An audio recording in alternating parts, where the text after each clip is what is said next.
প্রথমে গোটা গরম মশলা, পেঁয়াজ, শুকনো লঙ্কা, পেঁপে আর গোটা রসুন দিয়ে মশলাটা পেঁয়াজটা একটু ভেজে নেব। এবার খাসির মাংসটার মধ্যে আদা, জিরে, গোলমরিচ, নুন, হলুদ, টক দই দিয়ে মাখিয়ে রেখেছি, সেটা দিয়ে দিলাম। জিরে, ধনে,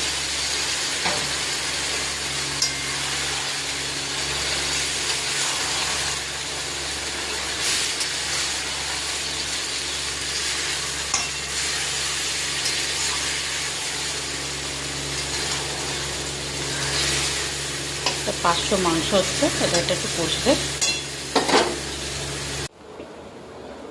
মাংসটা প্রেসার কুকারে সেদ্ধ করে নিলাম, এবার ঢেলে দেবো।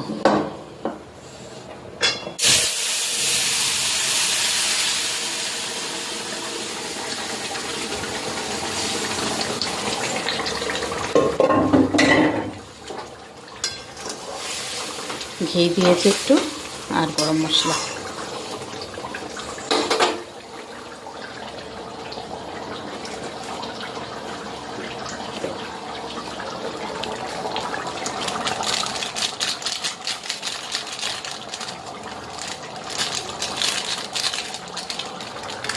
খাসির মাংস ঘি গরম মশলা দিয়ে একদম মাখা মাখা করে,